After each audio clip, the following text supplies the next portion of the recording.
라는 제목으로 함께 말씀을 나누겠습니다. 고린도전서 10장 1절에서 13절입니다. 고린도전서 10장 1절에서 13절을 함께 교독을 하겠습니다. 제가 먼저 10장 1절을 읽겠습니다.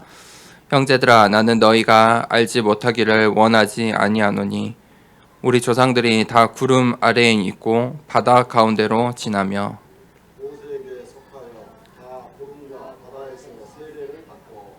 다 같은 신령한 음식을 먹으며 다 같은 신령한 음료를 마셨으니 이는 그들을 따르는 신령한 반석으로부터 마셨으니 그 반석은 곧 그리스도시라. 그러나 그들의 다수를 하나님이 기뻐하지 아니하셨으므로 그들이 광야에서 멸망을 받았느니라.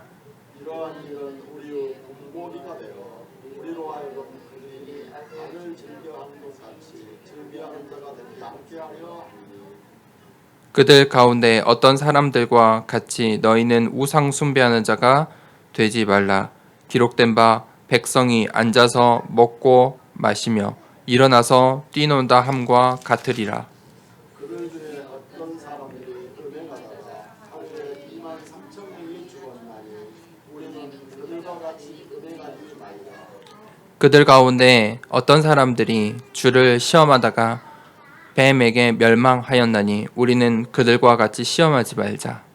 그들 가운데 어떤 사람들이 원망하다가 멸망시키는 자에게 멸망하였나니 너희는 그들과 같이 원망하지 말라. 그들에게 일어난 이런 일은 본보기가 되고 또한 말세를 만난 우리를 깨우치기 위하여 기록되었느니라. 그런즉 선줄로 생각하는 자는 넘어질까 조심하라.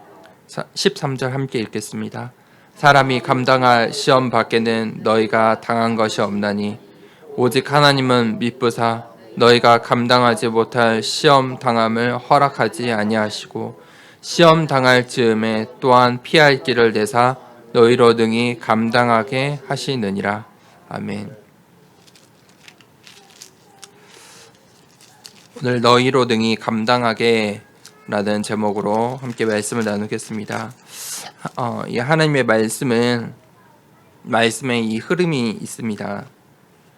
하나님께서 이 말씀을 우리에게 주시는데 그 말씀의 시작이 있습니다. 그것은 우리의 이 현실, 우리의 실제적인 삶, 우리의 현실, 이 시대 가운데, 이 재앙 시대 가운데 하나님의 자녀가 되는 그 하나님 자녀의 정체성을 회복하는 그 순간 하나님의 말씀의 흐름은 시작됩니다. 하나님께서 우리에게 주신 그 정체성, 하나님 자녀의 신분과 권세와 그 배경을 내가 발견하는 순간 하나님의 말씀은 시작이 됩니다. 그럼 과정이 있겠죠. 그 과정은 무엇입니까? 매일매일 내가 하나님 말씀을 따라 사는 것입니다. 하나님께서 강단 말씀을 주십니다. 그 하나님의 말씀이 나의 삶에 적용될 수 있도록 하나님 말씀에 성실하는 것입니다. 하나님 말씀대로 살도록 내가 성실히 노력하는 것입니다. 그것이 말씀의 흐름의 과정입니다. 어떻게 하나님 말씀에 성실할 수 있습니까? 운동선수와 같습니다. 운동선수들이 그 올림픽 경기에 참여하기 위해서 준비하는 올림픽이 열리지 않는 그 3년 동안 훈련을 한다는 것입니다. 그 하루를 위해서, 그 1시간을 위해서. 그것이 바로 그 과정입니다. 말씀의 흐름의 과정입니다. 하나님께서 우리에게 절대 목표를 분명하게 주셨습니다. 우리는 그 목표 때문에 지금 우리가 올림픽에 참여하진 않지만 그 경기를 위하여, 그 날을 위하여 훈련하는 것입니다. 그러면 반드시 결과가 있습니다. 그 날이 옵니다. 그 날이 바로 말씀의 성취입니다. 말씀의 성취는 어떻게 되냐? 하나님의 말씀의 능력입니다. 다 이루시리라. 다 이루었다. 그것이 하나님 말씀의 능력입니다. 그 날이 오는 것입니다. 하나님의 말씀의 능력은 이 세상의 흐름과 다릅니다. 이 세상의 흐름은요, 하나님의 말씀을 듣지도 보지도 못하게 합니다. 이 말씀은요, 이 세상의 흐름은요, 꽃과 같아요. 꽃이 예쁘잖아요. 향기도 나잖아요. 그런데 그 꽃은 시간이 지나면 어떻게 됩니까? 시들어 버려요. 잠깐 피는 거예요. 그게 세상의 흐름이에요. 꽃과 같이 예쁘고 향기로울 수 있으나 금방 시들어 버릴 것이에요. 하나님의 말씀은요, 언약의 흐름은요, 내게 주시는 말씀이 언약이죠. 그 내게 주시는 그 말씀, 그 언약은요, 하나님의 능력이에요. 하나님께서 약속하신 그 약속, 언약의 말씀은요, 영원한 거예요. 반드시 성취될 말씀이에요. 사람의 말은요, 능력이 없어요. 사람은 말은 누구나 할 수 있어요. 아이들도 할 수 있고, 어른도 할 수 있고, 죽기 전에도 말할 수 있어요. 빈부격차도 상관이 없어요. 누구나 다 말을 할 수 있어요. 그러나 그 사람들의 말은 능력이 없어요. 100% 성취되는 것이 아니에요. 말하기 나름이에요. 사람의 말은 절반은 사실 거짓, 허황된 것들이에요. 사람의 말에 능력이 없기 때문이에요. 우리는 그 말을 성취할, 그 말을 이룰 능력조차 없어요, 사실. 그런데 하나님의 말씀은요, 영원한 거예요. 반드시 성취될 말씀이에요. 완전히 다른 거예요. 그 하나님의 말씀의 능력을 우리는 붙잡아야 돼요. 사람의 말이 아니라 영원한, 반드시 성취될 하나님의 말씀 따라 살아야 해요. 그때 절대 목표가 보이고 그 목표를 향해 가는 절대 방향이 설정되는 거예요. 절대 목표가 무엇입니까? 하나님이 가장 원하시는 거예요. 하나님이 원하시는. 그것이 우리가 살아가야 되는 절대 목표인 거예요. 그러면 우리는 그 절대 방향 속에 나를 점검해야 돼요. 내가 어떤 방향 속에 있는지, 내가 그 방향을 향해 가고 있는지 점검을 해야겠죠. 내가 어떤 흐름 속에 있는지, 이 세상의 흐름 속에 있는지, 사람의 말의 흐름 속에 있는지, 아니면 하나님의 말씀에 영원하신 그 언약 가운데 그 흐름에 있는지 점검을 해야 되겠지요. 그리고 우리가 강단 말씀이 내 인생의 흐름이 되도록, 내 인생이 저 강단 말씀 따라가며 사는 인생이 되도록 나를 점검해야겠죠. 마찬가지예요. 우리의 교회도 마찬가지예요. 우리의 교회도 전도 운동의 흐름을 따라가야 되는 거예요. 그것이 교회가 가야 되는 흐름이에요. 정말 237 나라 살리고 하나님께서 원하시는 세계복음화의 그 전도 운동의 흐름 속에 이 교회가 있어야겠지요. 그런데 내가 흐름 속에 없다면, 내가 그 흐름 속에 있지 않다면 부자연스러워요. 내가 전도 운동의 흐름 속에 없으면 그것들이 부자연스럽단 말이에요. 모든 게 다 부자연스러워요.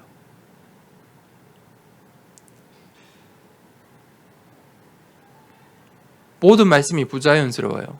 내 인생이 하나님 말씀의 흐름 속에 있지 않으면 부자연스러워요. 내가 이 교회의 말씀의, 강단 말씀의 흐름 속에 있지 않다면 부자연스러워요. 다 부자연스러워요. 그러면 어떻게 되겠습니까? 이 세상의 흐름 따라 갈 수밖에 없겠죠. 그게 자연스러운 거예요. 그러니 하나님의 언약의 말씀이 부자연스럽겠죠. 나를 점검해야 돼요. 내가 어떤 흐름 속에서 자연스러운지, 내가 어떤 흐름 속에 자연스럽게 살아가고 흘러가고 있는지 점검해야겠죠. 이 세상의 흐름이 부자연스러워야겠죠. 그런데 강단의 말씀에 하나님 말씀의 언약의 흐름이 전도운동의 흐름이 부자연스러우면 빨리 바꿔야겠죠. 점검해야겠죠. 오늘 바울이 고린도 교회에 그런 이야기를 하고 있는 거예요. 너네들이 지금 어떤 흐름 속에 있느냐. 이 말씀의 운동에, 전도 운동에 하나님께서 원하시는 생명 살리는 일에 흐름이 있어야 한다. 나는 그것들을 위해서 모든 사람의 종이 될 것이다. 그 흐름 속에 있겠다라고 말하는 것이죠. 계속해서 이 10장에도 이 바울이 설명을 하고 있어요. 첫 번째 대제는 출애굽 시대를 바울이 설명을 하면서 이야기를 해요. 출애굽식. 그것은 이 이스라엘 역사의 가장 중요한 사건이거든요. 그것을 하나님께서 우리에게 본보기로 교훈으로 주셨다는 것이죠. 이 구약의 단순히 구약의 말씀이 아니고 오늘날 우리에게 주시는 교훈의 말씀이라는 거예요. 단순히 구약 성경에 기록된 옛날 이야기가 아니고 오늘 고린도 교회 또 2020년도를 사는 오늘 우리가 받아야 하는 하나님의 말씀이라는 거예요. 바울이 지금 고린도 교회 성도들에게 이 하나님의 말씀을 적용하는 것을 지금 설명을 하고 있는 거예요.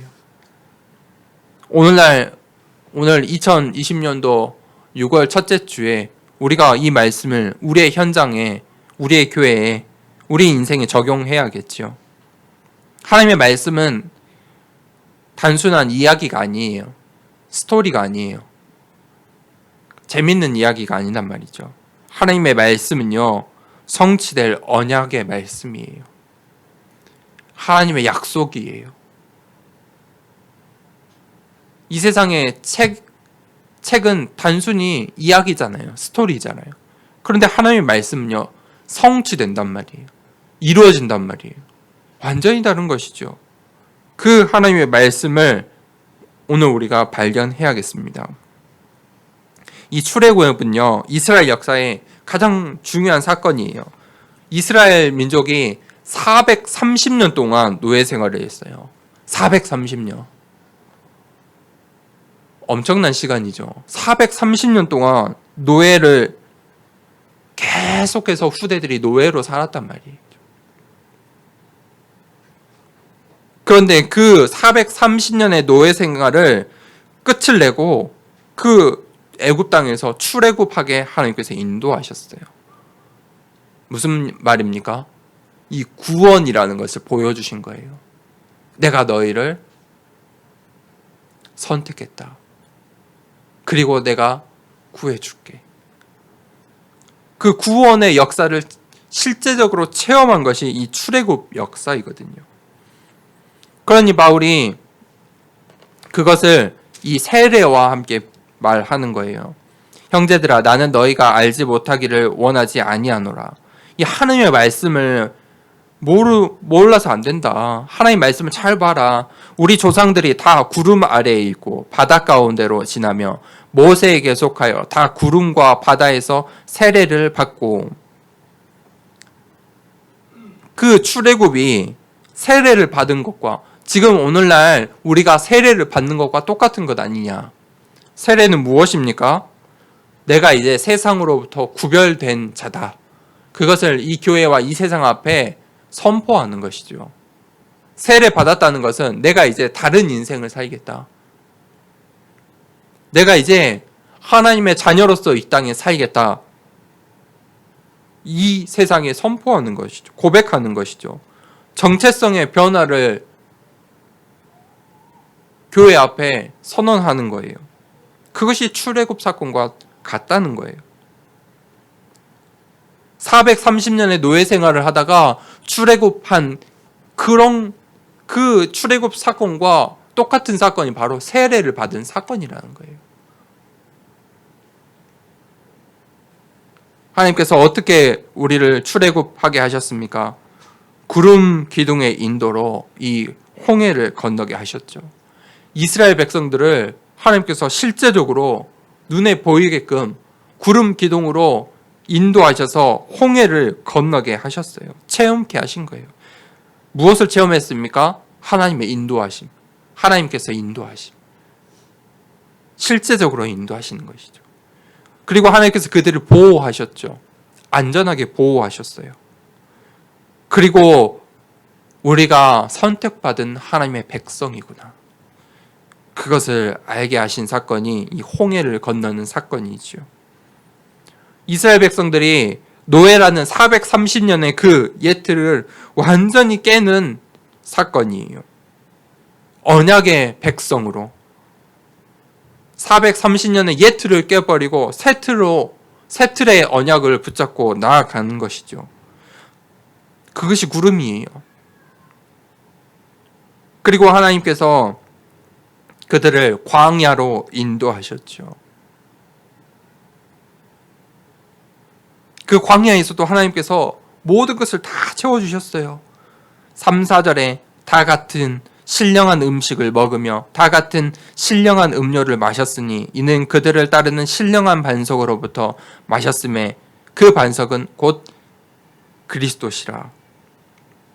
무슨 말입니까? 신령한 음식이라는 것은 만나죠. 일용할 양식. 이 광야에서 매일 아침 하나님께서 일용할 양식을 주셨어요. 광야에 먹을 것이 없으니 그날 먹을 것을 하나님께서 채워 주셨지요.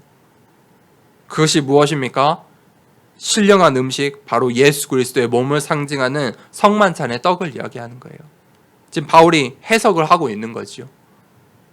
예수님의 그 몸을 상징하는 성만찬의 떡과 같은 것이다. 그것이 광야에서 우리가 받았던, 이스라엘 우리의 조상들이 받았던 그 만나와 같은 것이다. 우리는 영적인 이스라엘 백성이죠. 선택받은 자들이죠.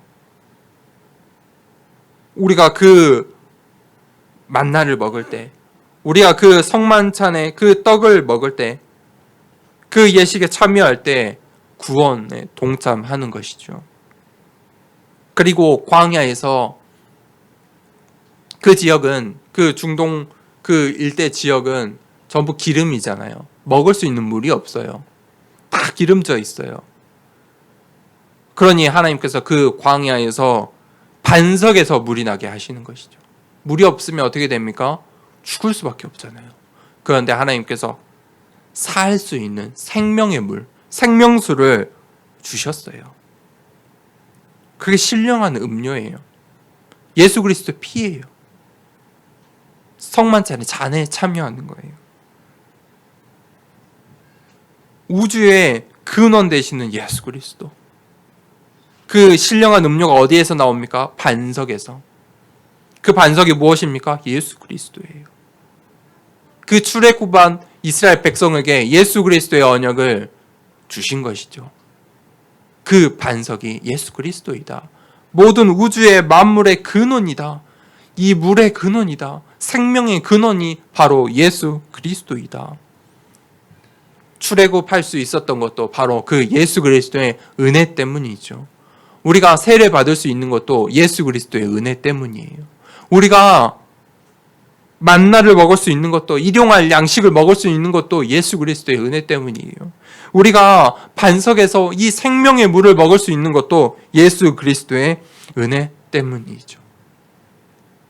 예수 그리스도의 인도하심이 아니면, 보호하심이 아니면 우리가 그 은혜를 받을 수가 없지요. 그래서 반석이신 거예요.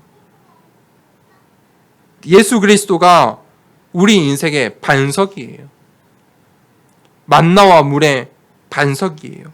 모든 근원, 만물의 근원이 예수 그리스도예요. 그래서 출애굽을 하게 하시고, 출애굽을 인도하시고, 홍해를 건너시고, 광야에서도 보호하시는 그분이 바로 예수 그리스도다. 오늘날 우리가 세례를 받고 구원을 받을 수 있는 것도 예수 그리스도이다. 우리의 죄를 대신하여 대속물로 십자가에 죽으신 그 예수 그리스도. 그분이 모든 만물의 근원이시다는 것이죠.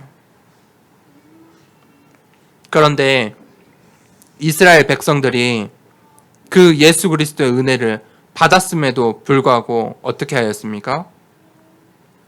6절에 이러한 일은 우리의 본보기가 되어 우리로 하여금 그들이 악을 즐겨한 것 같이 즐겨하는 자가 되지 않게 하려 함이니. 5절에 그러나 그들의 다수를 하나님이 기뻐하지 아니하셨으므로 그들이 광야에서 멸망을 받았느니라. 이러한 일을 하나님께서 우리에게 본보기로 보여주신 것이죠. 무슨 말이냐? 이러한 은혜를 받았음에도 불구하고 이미 받은 그 출애굽의 은혜를 망각해버린 것이죠. 이미 출애굽의 은혜를 받았는데, 구원의 은혜를 받았는데 홍해가 앞에 보인다고 불신하고 불평과 불만을 하는 것이죠. 이미 출애굽의 은혜를 받았는데 지금 서 있는 이 광야에서 불평, 불만하고 있는 거예요. 그들을 하나님께서 멸망케 하셨다는 것이죠. 광야에서 멸망해버린 거예요. 하나님께서 그들에게 새 언약을 주셨는데, 가나안 땅이라는 새 언약을 주셨는데 그 가나안 땅은 보지 못하고 그 과정, 광야의 과정 속에서 무너져 버린 것이죠. 하나님을 비난하는 거예요. 그 고린도 성도들이 출애굽의 은혜, 430년 동안 노예로 살았던 그 출애굽의 은혜를 잊어버린 것이죠. 영적인 나태이죠. 그래서 칼빈이 그렇게 이야기했어요. 이 이스라엘 백성들을 보고 이렇게 이야기했어요. 하나님께서 과거 이 이스라엘 백성들을 용서해 주지 않으셨다면 현재 우리의 상황이 그들과 똑같기 때문에 우리도 용서받지 못할 것이다. 바울이 그런 측면에서 오늘 이야기하는 거예요. 고린도 교회 성도들에게 이야기하는 거예요. 이스라엘 백성들을 우리가 본보기로 교훈 삼아야 한다. 우리도 그들과 별반 다를 바 없다. 그래서 출애굽 축복을 받아놓고도 이 이스라엘 백성들이 광야에 머물러 버린 것이죠. 예수 그리스도의 그 값없는 은혜를, 출애굽을, 축복을 받았음에도 불구하고 새 언약을 하나님께서 분명히 주셨습니다. 가나안 땅을 너희에게 주겠다. 그런데 그들이 그 언약을 붙잡지 못하고 오늘이라는 그 광야에 머물러 버린 것이죠. 멸망해 버렸어요.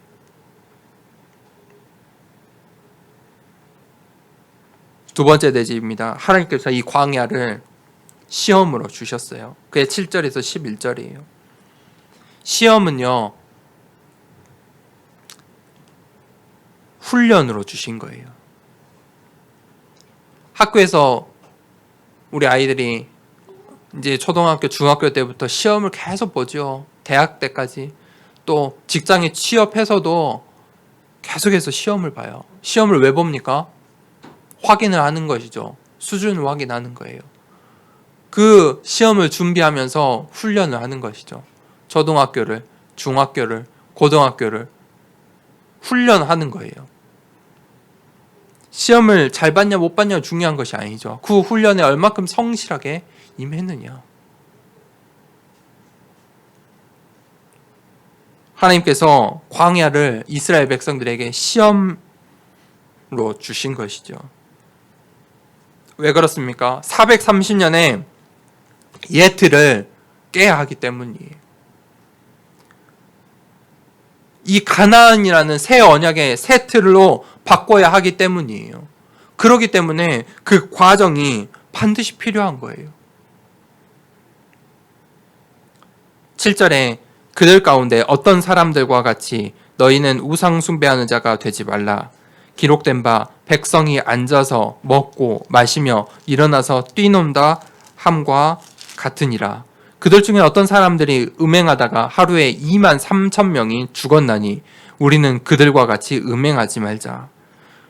이 사람들이 이 430년 그 예틀이 무엇이냐면 우상 숭배예요. 애굽의 수많은 신들을 섬겼어요. 그런데 그 우상 숭배는요, 무절제예요. 절제가 없어요. 무절제예요. 욕망이에요. 이 인간의 욕망이 다 튀어나와요. 그것들이 음행이에요. 그게 사실 별도로 다른 게 아니에요. 한 가지예요. 우상 숭배를 하면서 음행한 거예요. 다른 말로 말하면 그게 문화였어요. 애굽의 문화였다는 말이에요. 그들이 그 애굽의 그 430년 노예 생활의 그 문화를 버리지 못한 거예요. 그러니 그 광야에서도 하나님께서 새롭게 주시는 그 새 언약 앞에 그 가나안 땅을 보지 못하고 그 광야에서 시험에서 무너져 버린 것이죠. 그래서 하루에 2만 3천 명이 죽어버린 거예요. 이 이스라엘 백성이 자유를 남용한 것이죠. 하나님께서 주신 그 출애굽의 자유를 남용한 거예요. 출애굽은 무엇이죠? 노예에서 자유인이 된 거잖아요. 자유롭게 됐다고 해서 그들이 노예로 있을 때 애굽의 왕을 유혹할 수 있었겠습니까? 비난했겠습니까? 노예인데요. 자기 주인의 말도 100번 순종해야 되는 사람이 왕을 욕할 수 있겠습니까? 그런데 자유인이 됐잖아요. 출애굽했잖아요. 그런데 그들이 하나님을 비난하는 것이죠. 그들의 그 자유를 주신 분이 하나님인데 하나님을 원망하고 있는 거예요. 9절에 그들 가운데 어떤 사람들이 주를 시험하다가 뱀에게 멸망하였나니 우리는 그들과 같이 시험하지 말자. 하나님의 인내를 시험하는 거예요. 10절에 그들 가운데 어떤 사람들이 원망하다가 멸망시키는 자에게 멸망하였나니 너희는 그들과 같이 원망하지 말자. 그들이 하나님을 원망하다가 멸망했어요.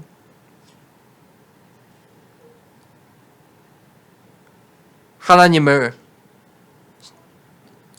그 인내를 시험하고 하나님을 원망하고 반드시 그 자유를 남용하는 자에게는 멸망이라는 결과가 있어요. 11절에 그들에게 일어난 이런 일은 본보기가 되고 또한 말세를 만난 우리를 깨우치기 위하여 기록되었느니라. 하나님께서 본보기로 깨우치라고 이 말씀을 우리에게 주셨다는 거예요. 경고의 말씀으로 주셨다는 거예요. 그것을 오늘 바울이 고린도 교회에 하고 있는 거고 지금 2020년도 우리 더사랑교회에 하나님 말씀하시는 거예요. 경고의 말씀을 우리가 잘 새겨 들어야 한다. 하나님께서 그 이스라엘의 역사를 교훈으로 본보기의 말씀으로 주셨다는 거예요. 여전히 오늘 또 우리가 적용해야 되고 잘 집중해야 하고 주의해야 할 말씀이라는 거예요. 단순히 옛날 이야기가 아니라는 것이죠. 하나님의 말씀이라는 거예요. 세 번째 대제 영적인 교만과 훈련이에요. 12절에 그런즉 선줄로 생각하는 자는 넘어질까 조심하라. 영적인 교만이거든요. 이 고린도 교회가 이 영적인 교만에 있었어요. 바울이 계속해서 그것을 이야기하고 있어요. 계속 반복해서 이야기하고 있죠. 너희가 영적으로 교만하다. 그 말을 계속해서 이야기하는 거예요. 영적인 교만은요, 반드시 영적인 성장을 방해해요. 성장할 수가 없어요. 교만한 자들은 절대 성장할 수가 없어요. 왜냐하면 현실에 머물러 있기 때문이에요. 교만이 무엇입니까? 스스로 선 줄 아는 거예요. 스스로 노예에서 해방됐다 생각하는 거예요. 430년의 그 노예 생활을 자신들이 출애굽했다 생각하는 거예요. 내가 그 애굽을 떠났고 내가 그 홍해를 건넜어 라고 생각하는 것이지요. 스스로 섰다고 생각하는 거예요. 자신의 능력으로 출애굽했다고 생각하는 것이에요.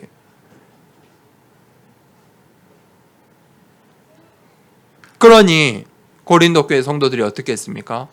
남을 비판했죠. 다른 사람을 비판하는 거예요. 비난하는 거예요. 비판하는 거예요. 비교하는 거예요.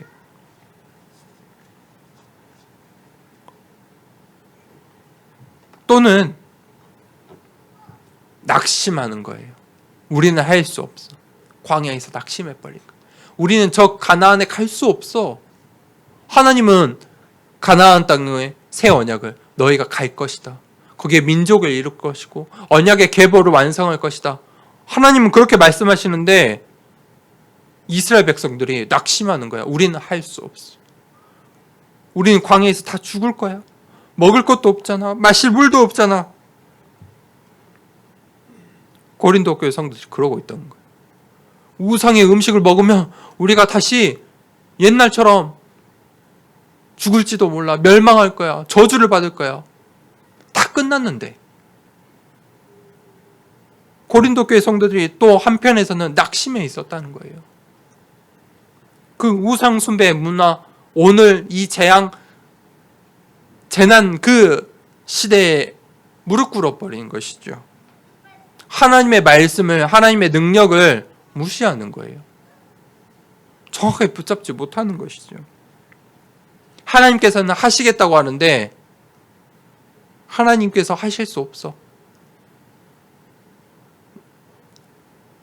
가나안 땅에 절대 못 갈 거야. 우리는 저 우상 숭배 문화를 이길 수 없어 라고 이야기하고 있는 것이죠. 성경에 영적인 교만에 빠진 자들이 어떻게 됐습니까? 사울 왕이 처음에는 하나님을 섬겼어요. 그런데 그가 왕이 되고 영적인 교만에 빠졌죠. 내가 훌륭한 왕이 될 수 있어. 하나님께서 나를 왕으로 세우셨잖아. 베드로가 그랬죠. 처음에는 어부였어요. 어부가 예수님을 따라다니면서 예수님의 수많은 기적들을 보면서 결국 그가 교만했어요. 내가 예수님의 오른팔이야. 교만의 결과는 무엇입니까? 하나님을 부인해요. 사울 왕이 하나님 부인했어요. 베드로가 결국은 중요한 순간에 예수님을 부인한 것이죠. 그런데 요셉은 어땠습니까? 요셉은 늘 겸손했어요. 그 하나님께서 주신 그 언약이 성취되었는 그 현장에서도 겸손했어요. 바울은요, 자신의 과거를 돌아보며 그 은혜가 너무 값지기 때문에 교만할 수 없었어요. 이 바울은 모든 사람의 종이라고, 내가 차라리 저 약한 자들을 위해서 이 음식을 먹지 않을게. 겸손했어요. 차이점이 무엇입니까? 언약이에요. 요셉은 언약이 있었어요. 하나님께서 분명히 성취하실 언약이다. 바울은요, 언약이 있었어요. 하나님께서 분명히 로마도 보아야 하리라. 나를 이방인의 선교사로, 이방인의 사도로 부르셨다. 언약이 분명했기 때문이에요. 그러니 요셉이 어려움 속에, 노예로, 감옥에, 억울함 속에 있어도 낙심하지 않았다는 거예요. 바울이 오늘 고린도 교회 성도들에게 여러 비난을 당하고 자신이 사도직까지 비판을 당하는 그 순간에서도 낙심하지 않았어요. 교만하지도 않았고요. 그런즉 선줄로 생각하는 자는 넘어질까 조심하라. 13절에 사람이 감당할 시험 밖에는 너희가 당한 것이 없나니 오직 하나님은 미쁘사 너희가 감당하지 못할 시험 당함을 허락하지 아니하시고 시험 당할 즈음에 또한 피할 길을 내사 너희로 능히 감당하게 하시느니라. 하나님께서 감당할 시험만 우리에게 주세요. 그것은 하나님께서 우리를 훈련시키는 거예요. 훈련을 위해서 주시는 거예요. 점수를 매기기 위해서 주시는 것이 아니고 훈련시키려고 주시는 거예요. 가장 중요한 것은 우리 하나님은 신실하시다는 거예요. 변함없으세요. 우리가 그 하나님의 뜻을 전부 몰라서 그렇지 우리 하나님은 신실하세요. 그래서 하나님께서 나를 사용하시려고, 이 교회를 사용하시려고 훈련하시는 거예요. 하나님께서 사용하시기 좋게 연단하는 것이에요. 중요한 경기에 나가기 위해서 몸을 만들고 건강을 만들고 훈련을 하고 규칙을 몸에 습득시키고 준비하는 거예요. 그것을 위해 감당할 만한 시험을 주시는 것이죠. 그것이 광야를 주시는 이유예요. 내가 감당할 수 있으니까 그 광야를 주시는 것이죠. 그런데 우리가 그 시험에 시험 들지 않으려면 그 시험 속에 있는 하나님의 뜻을 발견해야 돼요. 시험 속에 숨겨져 있는 하나님의 뜻, 그것을 찾아내면, 그것을 발견하면 피할 길이 보여요. 시험 당할 즈음에 또한 피할 길을 내사. 하나님께서 시험을 주시면서 피할 길, 답을 주세요. 답. 피할 길을 주세요. 시험을 통해서 멸망받지 않게 답을 주신다는 거예요. 이스라엘 백성에게 출애굽하게 하시고 그 광야의 시험을 주시면서 답을 주셨어요. 피할 길. 그게 무엇입니까? 가나안. 그 피할 길을 하나님께서 우리에게 주신다는 것이죠. 히브리서 12장 6절에 주께서 그 사랑하시는 자를 징계하시고 그가 받아들이시는 이들마다 채찍질 하심이라. 사랑이 매라고 하죠. 하나님께서 사랑하시는 자들을 징계하시고 채찍질 하시는 거예요. 왜 그렇습니까? 올바른 방향으로 가라고.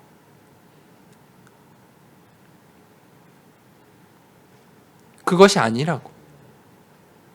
그것은 잘못된 것이라고. 12장 11절에 그로 말미암아 연단 받은 자들은 의와 평강의 열매를 맺느니라. 그 채찍질을 통해서 연단 받은 자들은 의와 평강의 열매를 맺는 거예요. 그것이 시험을 주시는 이유예요. 더 좋은 것을 주시려고. 더 좋은 열매를 맺게 하시려고. 시험은 과정이에요. 시험은 결과가 아니에요. 이스라엘 백성에게, 이 출애굽한 이스라엘 백성에게 광야가 결과가 아니에요. 과정이었잖아요. 그것을 알아야 돼요. 그래서 하나님께서 너희로 능히 감당하게 하시느니라. 감당케 하시는 거예요. 어떻게 감당케 하십니까?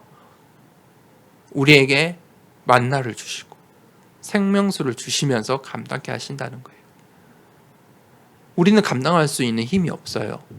시험 앞에 우리는 사실 그 시험을 이겨낼 힘이 없어요. 그래서 하나님께서 구름 기둥으로, 불 기둥으로 만나를 주시고 반석에서 물이 나게 하셔서 그 시험을 능히 감당케 하신다는 것이죠.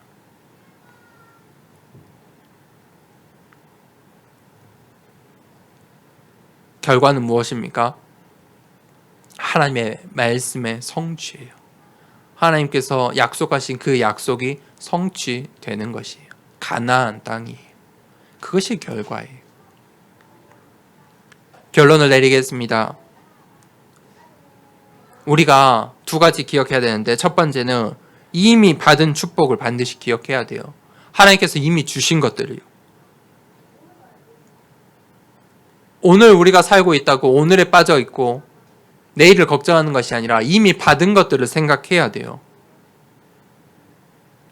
이스라엘 백성이 출애굽했잖아요. 430년에 그 노예 생활에서 출애굽했어요. 노예 생활이 쉬웠겠습니까? 노예 생활이 어떤 거겠습니까? 최악이에요, 최악. 노예가 없는 이 시대에도 차별받고 비난받고 비판받는 인생은 어렵잖아요. 사람들의 눈초리를 받고 사람들이 함부로 하는 그런 대상이 되면 힘이 들어요.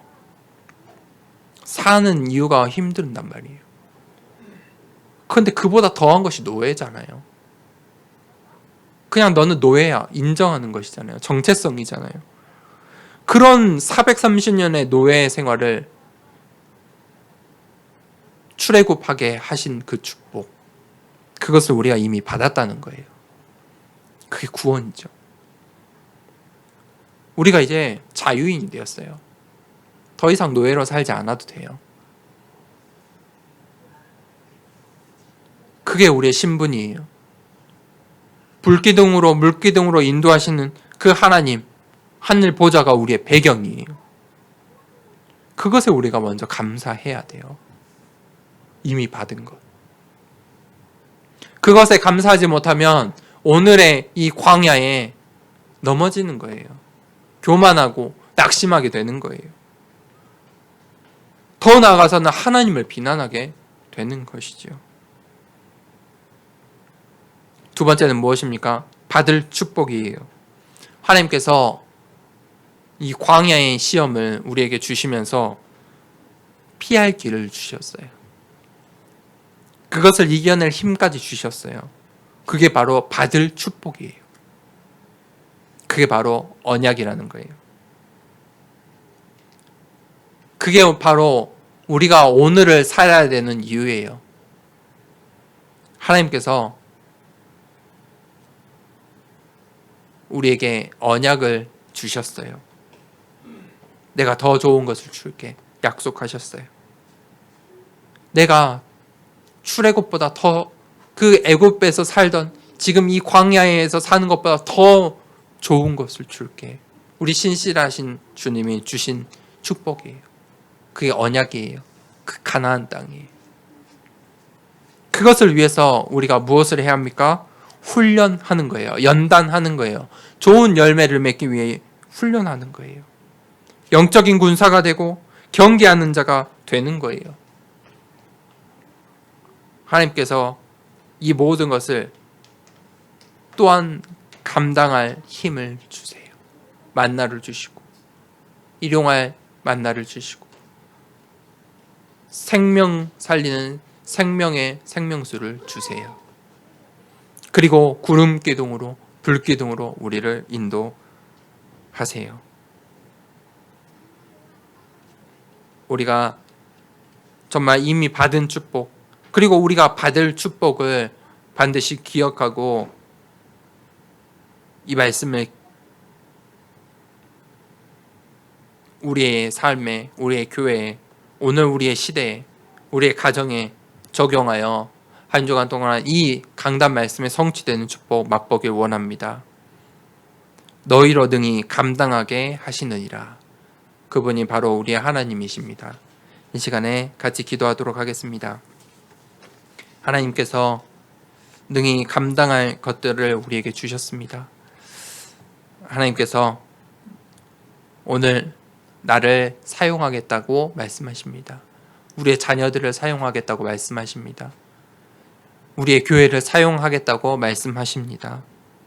우리의 그 과정 속에, 광야 속에 속지 않고 넘어지지 않고 원망하지 않고 하나님께서 우리에게 주실 그 언약, 가나안 땅을 바라보며 나아가길 원합니다. 이 시간에 함께 기도하도록 하겠습니다.